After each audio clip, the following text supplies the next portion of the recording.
Hello, peeps and creeps, and welcome to Fright Club. I'm Gav, he's Danny. Hello. We are the Fright Club and this is a brand new episode of Monday Night Frights. On tonight's show, we're talking about the 2014 really creepy found footage movie, Creep! Peach fuzz around. Everything's okay. Not a care in the world. It's all over.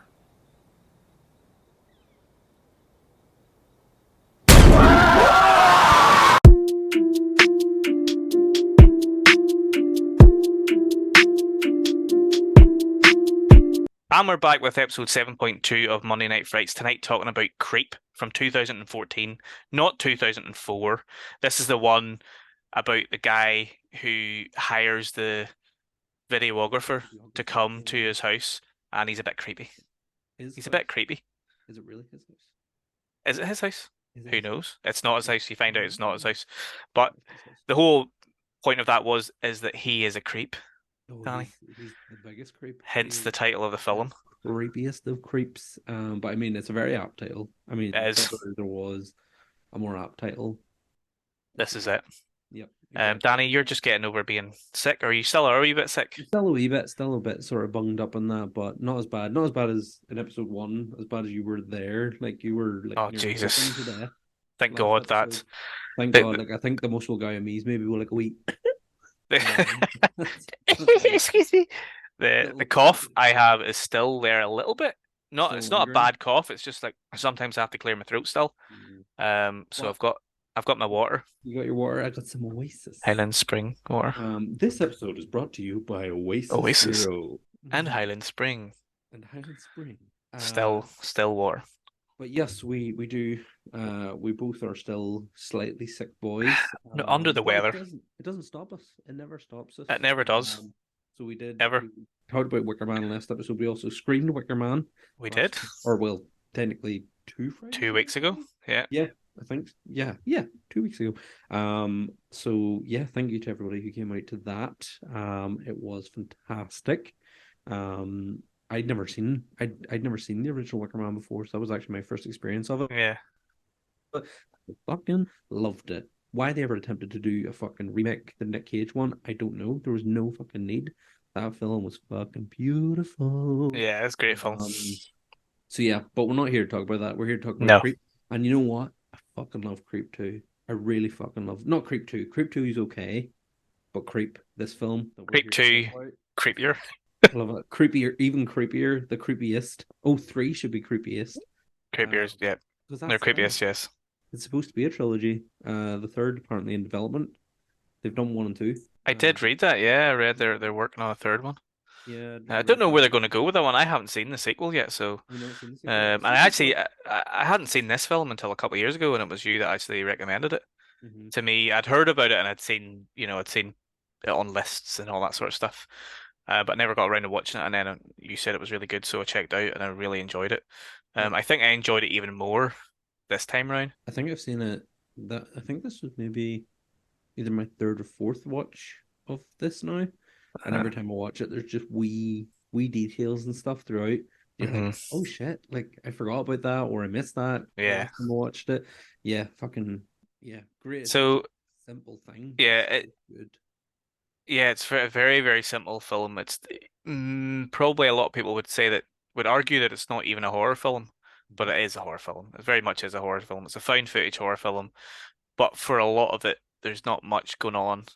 But there's a reason for that, and it really kind of pays. It really pays at the end. Yeah, this film scares me than a lot of like big budget like horror, like gory, like supernatural, fantastic monster horror. This film scares me because of the reality of it. Like this feels like it could be something that you find like going through a box and you put it in the DVD player and you're like, oh fuck, like if it wasn't on Netflix and I just found it random, I'd be like, this could be a crime. Well, I would argue that this probably did exist. I'm not saying this story wasn't based on a true story, but I would argue that this has probably happened at some point. Many times. I'm sure there's been incidents like this where a stranger has come into another person's life and it didn't work out well. But we'll get into the nitty-gritties in a bit. It was directed by Patrick Brice, and co-written by Patrick Brice and Mark Duplass, who both star in the movie. There's only two actors in the movie and one voice actor, and they play Aaron and Joseph are the two main characters. Is So, he not the Joseph though? well, this is what I want to talk about as well. So Aaron is the videographer that gets hired by Joseph, who's played by Mark Duplass. He has answered this advertisement uh, by Joseph, who what he wants to hire him basically for the day because he wants him to record his sort of day in the life because Joseph is dying from a brain tumor and he has a child on the way and he wants to record this day in the life so that he can have it so he can pass it on to his unborn child or his born child whenever he actually is born because Joseph only has 2 or 3 months left to live. It's basically Michael Keaton's My Life, and which they actually reference in the film as well. Yep. If you've seen that movie, it's basically that, only this is more real and very, very creepier is the word that we're going to use a lot in this episode. It works the It best. fits. It's the perfect title. It's the perfect sort of adjective to describe the movie in general and the performances. Well, the performance particularly from Mark Duplass, and certain things that happen in the movie. So we probably will use the word a lot. It was out in 2014. It was first screened at South by Southwest, in, I think March of 2014, and then didn't get a sort of wider release until a year after that, where it was released on video on demand, and then it got a wide release on Netflix. Netflix purchased the rights to it. Apparently, I don't have an official budget because I couldn't find an official budget, but I did a wee bit of research, as I always do, and Mark Duplass had an interview. I don't even know the year that he had this interview, but he talks about the filming of Creep, and he said, he was given advice about how to make your own indie film, and he said that they made this for no money. So, I mean, obviously they had some money involved, but when he said no money, I feel maybe a couple of grand really, because if you look at the film, there's literally nothing in it that would cost money, other than potentially having to hire the locations. But you could argue that maybe they just knew people that owned that apartment that they hired. Favors and stuff. Yeah, because the only people in the movie is Patrick and Mark, and then the girl that voices Angela. It was a three-person crew, and they used their own equipment and everything like that. So in the same interview, pardon me, Mark Duplass does say that you can make an indie movie for $500. So I'm guessing that it probably cost a little bit more than that, but it was around that figure that they made this movie for. And there was no box office because it was purchased by Netflix, but they sold the film for 7 figures. So, I mean, that's crazy. Big old profit there. Big old profit there. And obviously it made those guys, and they were able to get roles and things going forward after that. And they did make a sequel to this, I think 3 years after it, which I haven't seen. We'll not really talk about the sequel because I haven't seen it, so I don't want to spoil anything. Just in the comments below, want us to talk about Creep 2? Maybe next season? Let us know in the comments below. I'm happy to watch it again. I remember I have seen it. I remember enjoying it, but it's not as memorable, I would say, as this one is. But let's talk about it maybe next season. I would imagine that it would be harder to watch it based on the fact that you've seen already what Mark's capable of. Obviously, look, in this film, the main thing about this film is that nothing really happens, but you know that something is going to happen, if that makes sense. You're always sitting on the edge of your seat waiting for something really sinister to happen. Joseph's he's a bad rip he's a creep. As the film suggests, Joseph's a fucking creep. And Joseph, he supplies the jump scares. He's a weirdo. I love how this film plays on the notion of jump scares, but uses them as a joke. He's always trying to spook him because he thinks it's funny, but whenever he's actually being sinister, it's really slow and takes its time and is really It's sinister. the opposite, isn't it, really? Yeah, exactly. That's like the real danger is actually slow and lurking, whereas any of those quick jump scares are just him messing about. He's not Hmm. actually going to cause him any real harm. He just wants to see a reaction from Aaron. And those, yeah, again, even some of those moments are fucking great because again, it reminds me of like uh me and my brother. Like my brother's fucking wild for waiting around the corner of like a dark hallway to jump out and be like, ah! It's just fucking Give you a wee everything. small heart attack. Yeah, exactly. Fucking dead of night going down for a piss or something. Next thing he's like, "Bah!" And I was getting those vibes from Joseph. But then it's whenever he starts getting real fucking just like that sort of distance there, and like he's about to something's gonna happen, or is it? Mm. So the entire concept of the film uh, spawned from a series of conversations that Patrick and Mark had, um, and really the whole film is just one long conversation between the two characters, but it was basically 90% improvised. I Mm-hmm. don't think there was no script, so it was basically them just filming each other. Obviously, Yeah, it sounds like they kind of they had about knew, like a 5-page outline. They had like yeah, a they had an 5-page outline, they outline and knew where they were then going, riff they from there. knew what points they had to hit, and they obviously they had talked about what points they had to hit, but there was no script, and so they were really kind of improvising as they went along. You can sort of feel that, I suppose, from the performance, Yep. more so from Mark because he does most of the talking, and Patrick is behind the camera most of the time. It was supposed to be originally more sort of dramatic. I don't think they had planned on it being sort of in the horror realm, but they shot a short version of it, um, and showed it to some of their friends and stuff, obviously before it was completed. And I think people must have sensed the creepiness from it and were like, look, you need to lean into this more because this is probably what this film is about and what it's going to be about. So then they did lean into it more and they reshots or they shot more scenes where obviously Mark is the character of Joseph, the creep character, they said it again.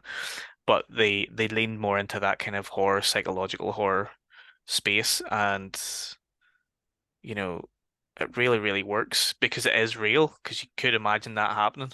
So real. The thing I find most unsettling about it, is probably it's something that you maybe it was only the second time I watched it that I really noticed it was the lack of music throughout the whole thing. The film opens with Aaron in his car driving to the job, and you kind of got the music that's playing in his car at the time.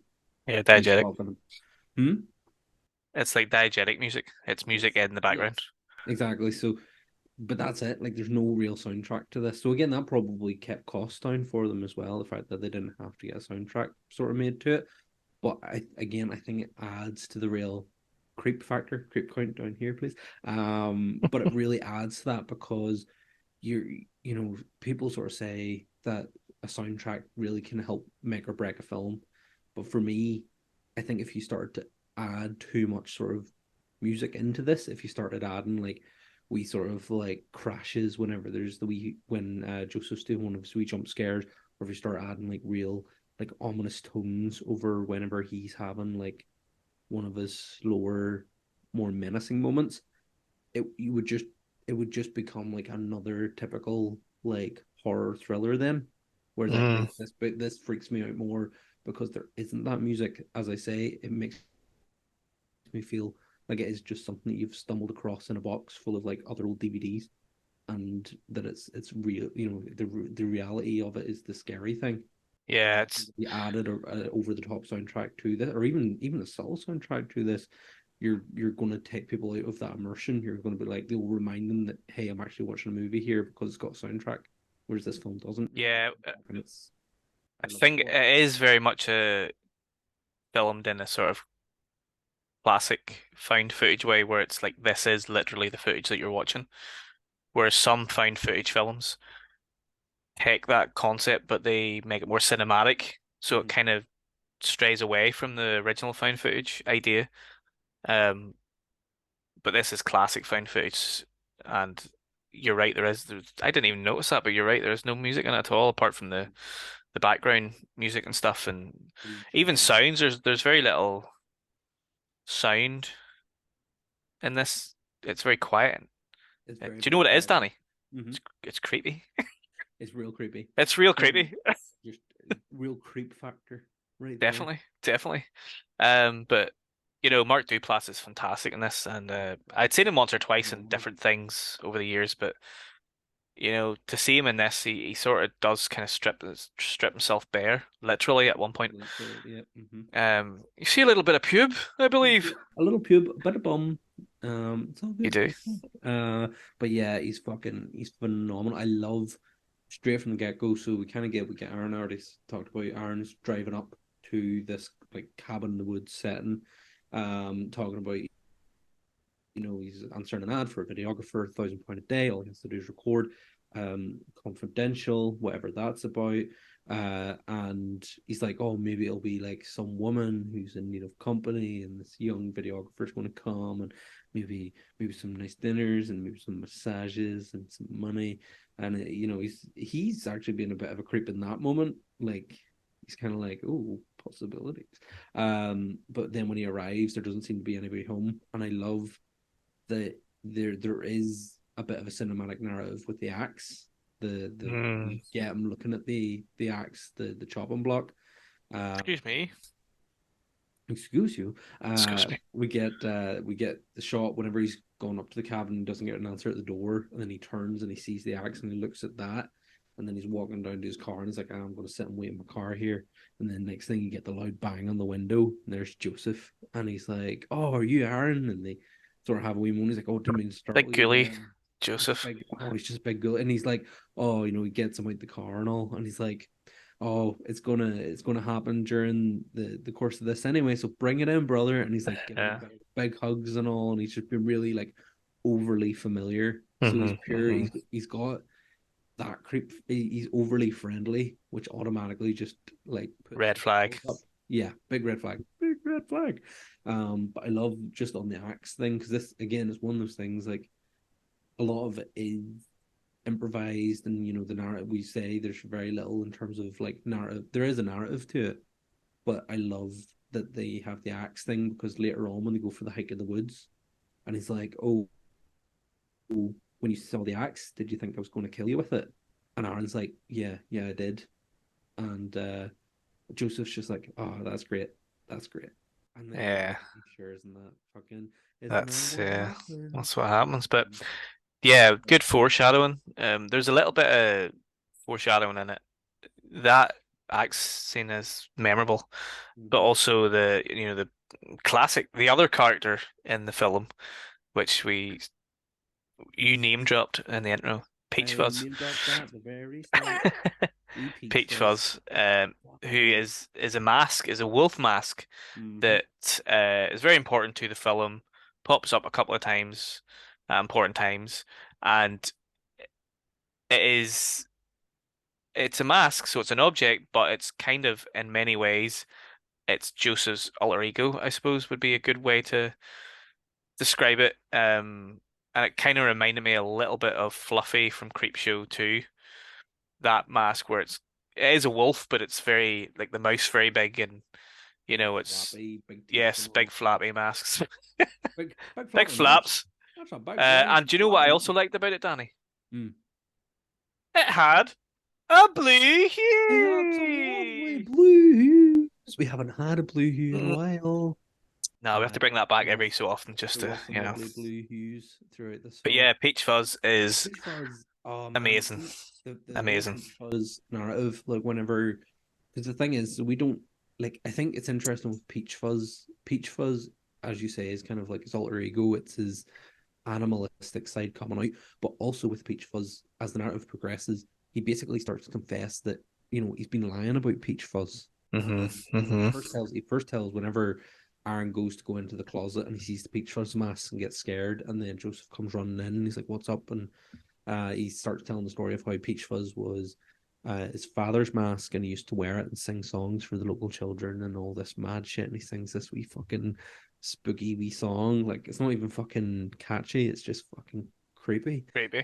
Um, but we get that story, and then later on, after they've had like a few drinks, he talks about finding like bestiality pornography That on was brutal, man. his home laptop. I forgot about that part. Man, I completely freaking forgot about that bit too. But then he's saying about how, yeah, so he finds bestiality on the home computer, and turns out his wife's been watching this. So he sneaks out one night and goes and buys this mask, and then he breaks into his own house and has sex with his wife, who like is totally down with it but doesn't know it's him. And then he's just like, I raped my wife, Aaron. Brutal. And it's just like, and Aaron starts freaking out. But again, I think it's interesting the parallel between him talking about Peach Fuzz and the reality of Peach Fuzz. And is that even real? Is that story with their wife even real? Does he even have a wife? Because whenever the sister then calls, who Aaron assumes is the wife, she's like, "No, I'm his sister." You're like, what is real about this dude? So Peach Fuzz is almost like a parallel to Josef, maybe not Joseph's actual life, because it's like, what do we know? He's lied to us about Peach Fuzz the whole time, Yeah. and then we find out he's lying about himself entirely as well. He's just some strange amalgamation of Peach Fuzz, Joseph, Uh, Bill, whatever other character yeah. with. I think Peach Fuzz is supposed to represent his alter ego, his animal alter ego, his Mhm.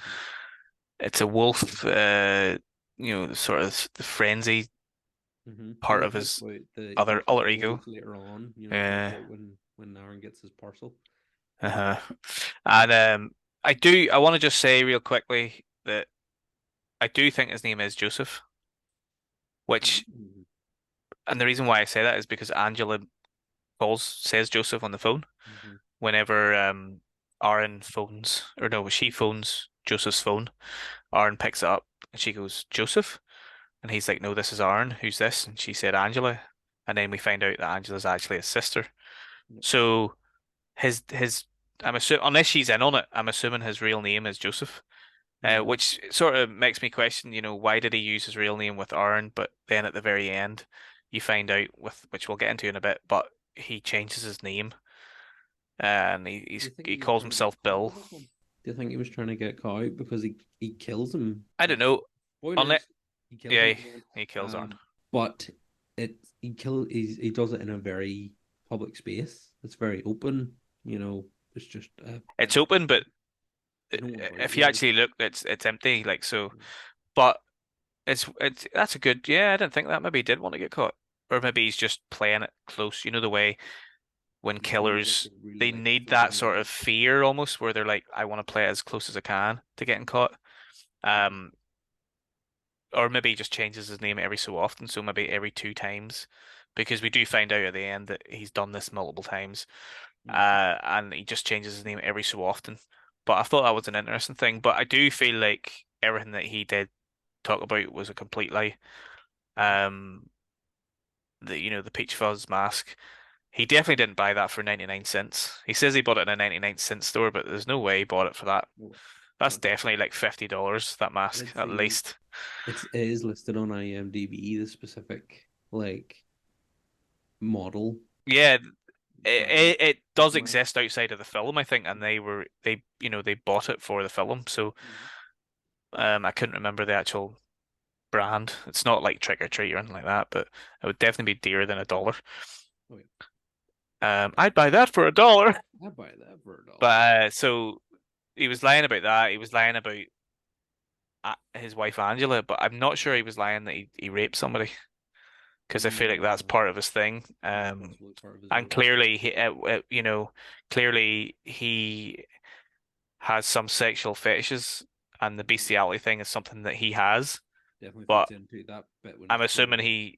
he doesn't like to admit it, so this was his roundabout way of saying that he sort of feels ashamed Mhm. about that, and that he's into that stuff. But it's interesting when you kind of really analyze him as a character. I think he's one of the better characters in that kind of space, this sort of serial killer space, because at the end you do find out he's just a serial killer, but throughout the whole film, something's bad is going to happen.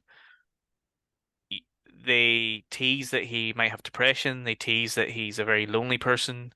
They tease that he potentially could be on the spectrum. Got a Um, weird sense of humor. he's got a weird sense of humor, like he's quite dark and all that sort of stuff. These are all things that lots of human beings have. But in the end, you do find out, oh, he's just a serial killer.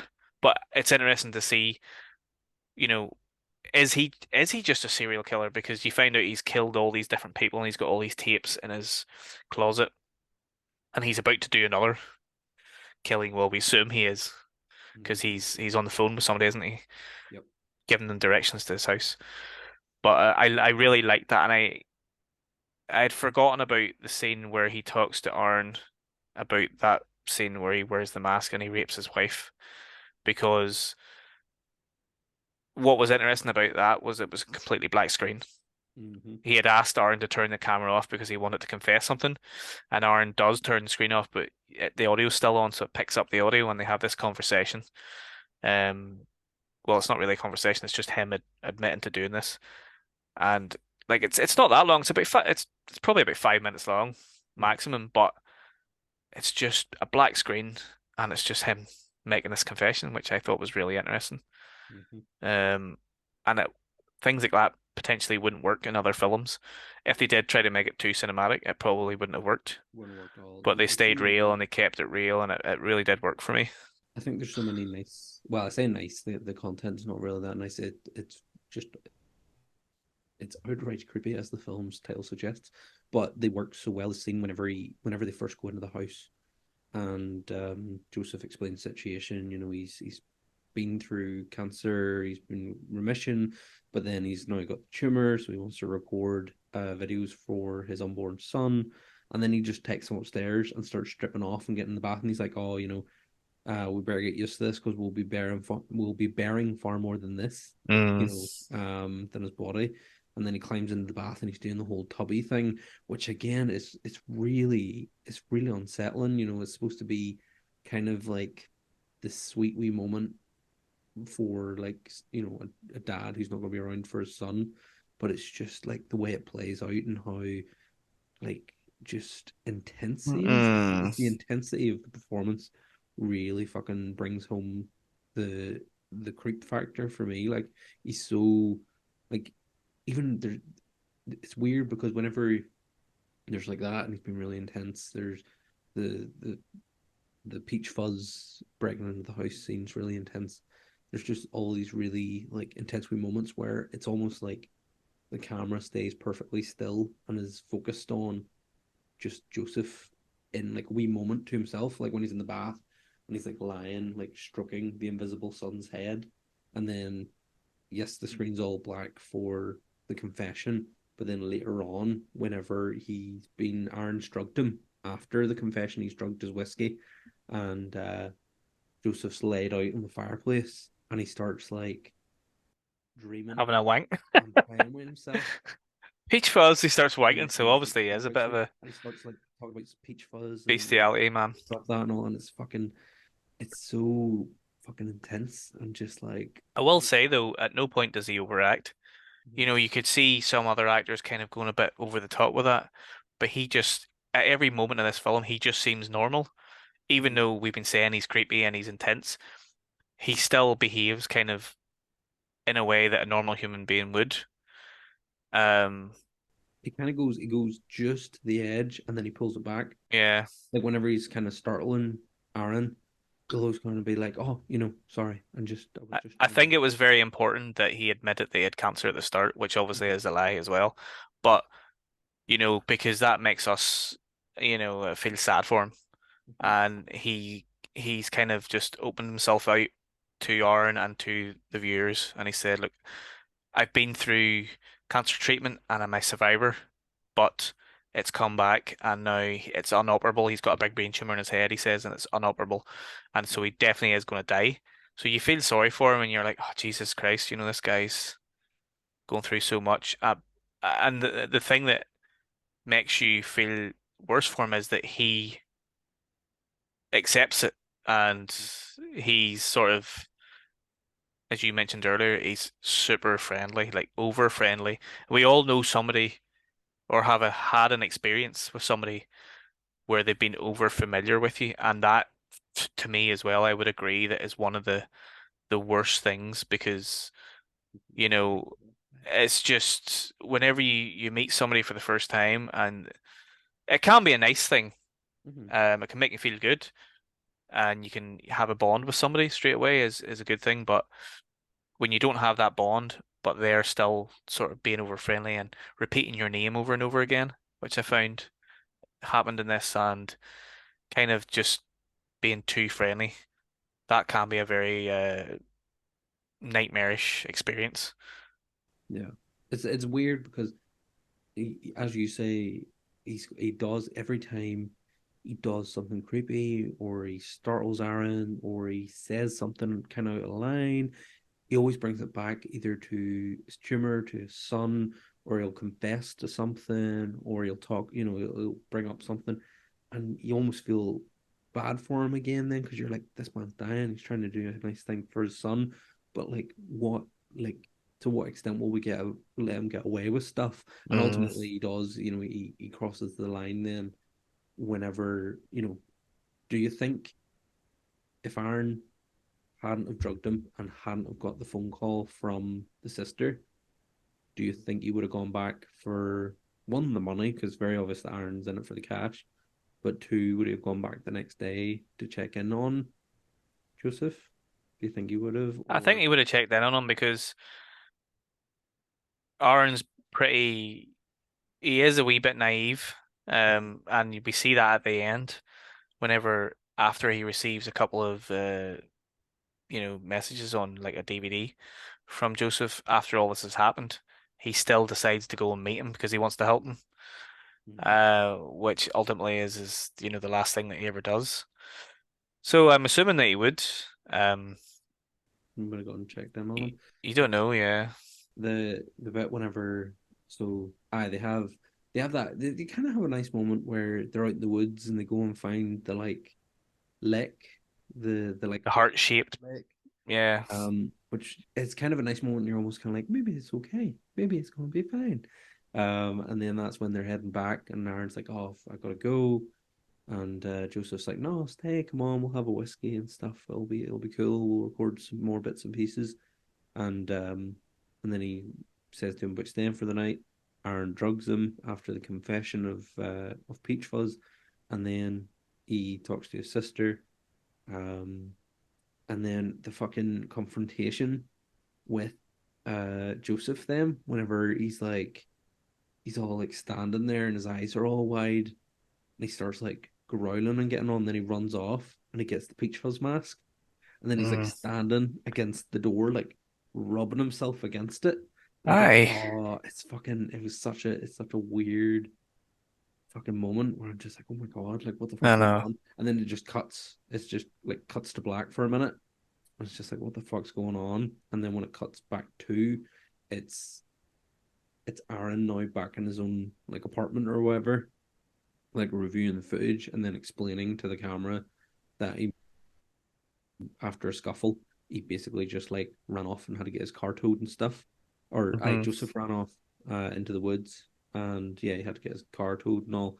Um, and then yeah, he starts getting like the DVDs delivered, and then he gets the box with Yeah. the Teddy Wolf and the knife in it, and he's watching the tape, and it says about if you haven't already like cut open the wolf and see what's inside, and inside's like a little heart locket with their two pictures and all in, and it's like, oh, this is my J last. and A forever. Yeah, and then he's like, oh, this will be my last tape, but I'll see you soon, and it's just like, I know. I wanted to ask, do you think it was do you think it was like a sexual thing, or do you think it was just because, well, oh, do you think it was sexual? I want to get your answer first before I give my opinion. no, I think he probably does get some sort of sexual gratification from the power play, from knowing he's in power. But I don't think it's like I don't think he wanted to fuck Aaron. I think he just wanted to have power over him, and Mm. he got some sort of sexual gratification from that.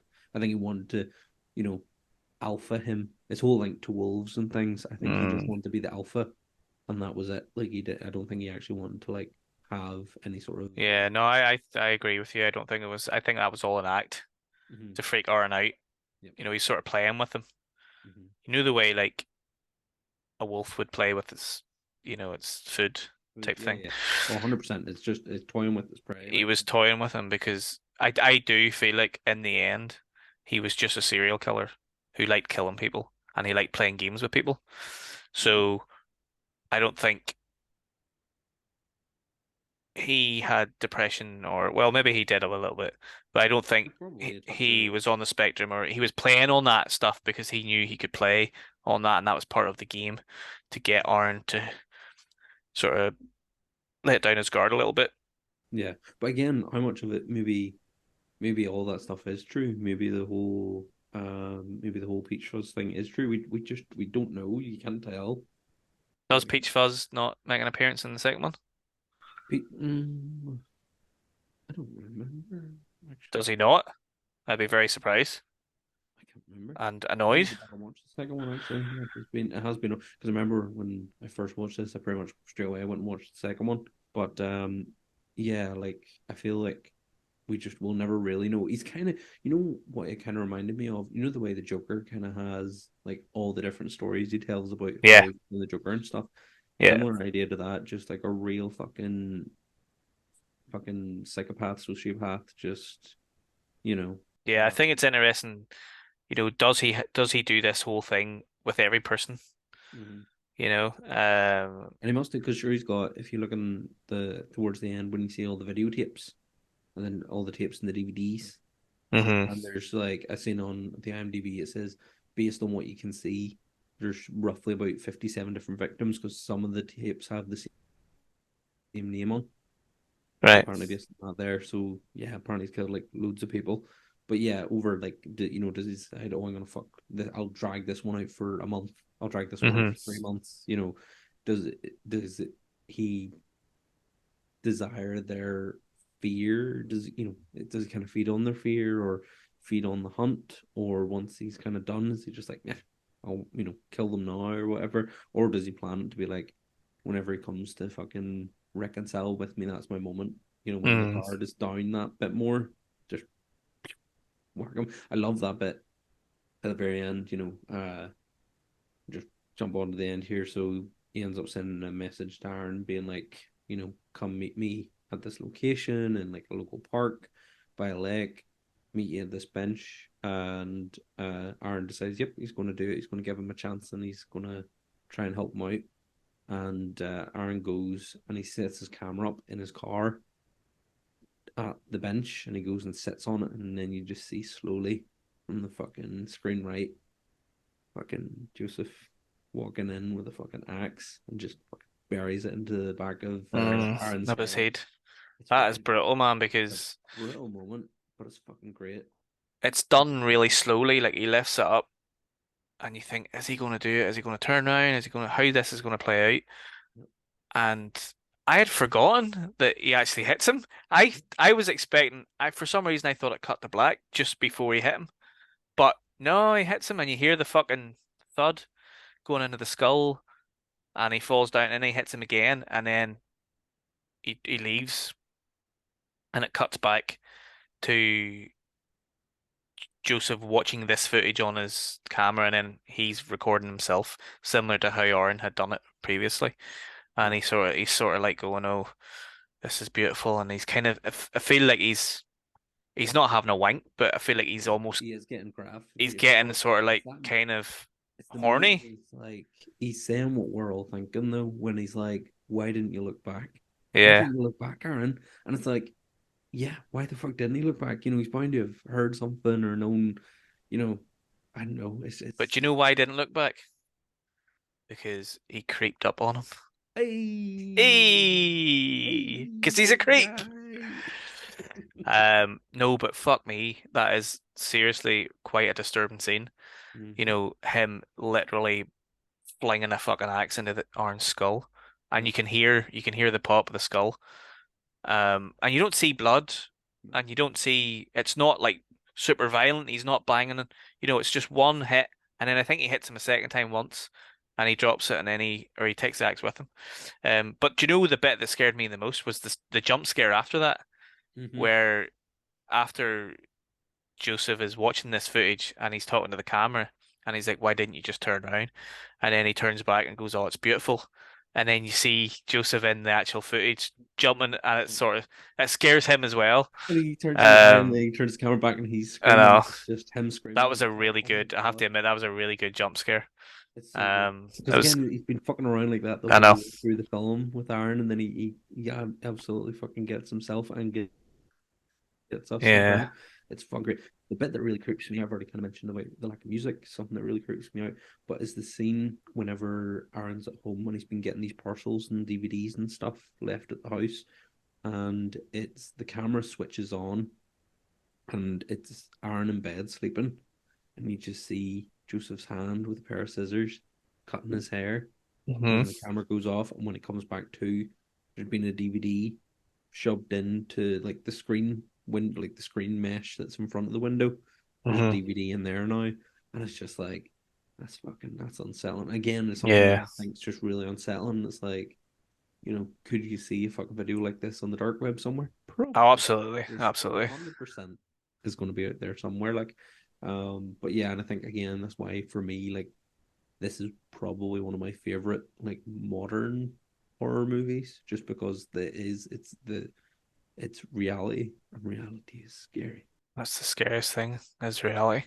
But I think I love the scene just before that where he hears noises in the house, um, and then he's like Oren's kind of walking around the house and he's like, "Who is there anyone here?" and stuff. And he goes to the door and he looks out and then he goes back and just as he turns and walks away, Joseph's standing at the door. And they just the way they framed that and blocked it out, it was really well done. Should And have then been he really scary. manages to sort of get away before he comes back to his bedroom. But I really loved that scene. I loved the scene where he wears the peach fuzz mask. Mhm. But one of my favorite scenes, visually, the way it looked, I think, the film, because it's found footage and it's shot on like handheld cameras and stuff, um, you know, eh, there's not a lot of amazing shots in it. Which you would, obviously it's not filmed cinematically and that's part of why it's so scary. But I would say that there's a great shot where after they have their day and they go out for pancakes and stuff, and they have that moment in the lake where they sort of bond, which was a really nice moment. And then they go back to the cabin, and it's dark, and uh, Aaron's like, "Look, it's getting late. I think I should probably go." And uh, Joseph invites him in for a whiskey. Joseph is standing at the top of the stairs, um, and he's backlit. There's lights behind him, and you just see his silhouette basically. I'm sure Is that's it what they just used for the poster. That's Yeah, the it's a really yeah, that you're right, that's right. poster. Yeah, that's the Mhm. poster. It is a creepy image, Real creepy but shot. it's Yep. it's it's probably the nicest image in the whole film, and I would assume that that's kind of one that they were like, no, we need to get something like this in Mhm. the film. A lot of the other shots are basically them kind of just walking around, but I'm guessing that they were like, no, we need kind of this shot because this is kind of like this is really foreshadowing what is just about to happen, Mhm. because he is a dark, dark character and he's inviting him up for a whiskey, which he really shouldn't have done because, that's the start of the end for him, really. Yep. And the moment whenever he's about to leave and he grabs his coat and Joseph's like, oh, okay, if you want to go, that's fine, whatever. They've had a whiskey together. And he puts his coat on. He's like, have you seen my keys? And as soon as he said that, I was like, fuck, here we go. This is it. This is really the downfall. You just know that this is the beginning of the end for this character. But yeah, really, really super creepy film. Fantastic performance from Mark Duplass. And I actually think that Patrick Brice, I know he's behind the camera a lot. He does Mhm. have his moments in front of the camera, and when he does, he is good. Like I think he's very good when he's talking on the phone. It's Mhm. it's kind of it's darkly comedic as well Yeah. because Oh he's yeah. he's like, "Oh, what? Who's this? What the fuck should I?" And then he says to her, "Should I? Am I in danger and stuff?" And sort of his reaction is kind of darkly funny. Yeah. But it's obviously not a humorous situation because his life's in danger. But no, great film. I am anxious to see the second film now, Mhm. but I do feel like it's not going to have the same effect. It doesn't. It does. I think it loses a bit of its charm. What I would say is, I mean, I don't know if they could do anything too different for the second film. I mean, Mark is a serial killer. I'm assuming it's kind of a similar situation where he is filming himself, or I'll be honest. I you don't remember. can't really remember. Yeah, it's not as it does. Like the second one really didn't stick with me the same way the first one did. Like I Mm. will talk to anybody, and if anyone asks for a recommendation, I'm like, you should check out Creep.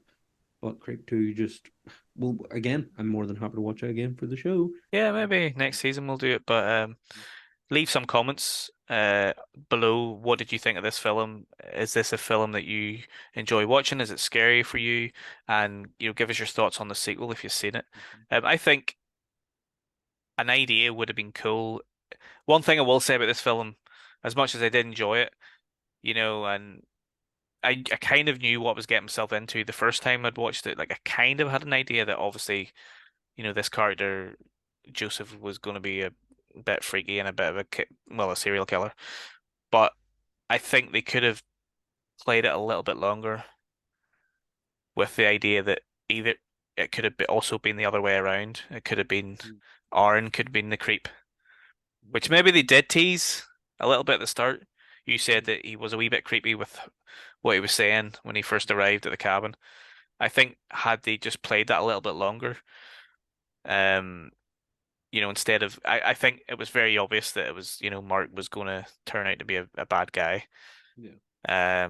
And they potentially could have played with that a little bit longer. But no, fantastic film. Really enjoyed it. Would love to hear your thoughts, so please leave your comments in the comment section below. That's all the time we have this week. We'll be back in 2 weeks. As always, go and follow us on Twitter and on Instagram, and check out the website at www.thefrightclubni.com, and go and like our Facebook page as well. And don't If forget, you can. like this video, like this video. This video. Go and like some of our other videos if you Defo. haven't already. Give us a wee follow. We subscribe even. And don't forget to hit the bell icon so you get notified whenever we post new content. Do. Please do. And as always, the best way to support us is tell your friends about us so that they can come out and check us out on YouTube as well. But that's all the time we have this week. We will see you in a couple of weeks. Stay safe. Take care. All the best. Peach fuzz, peach fuzz.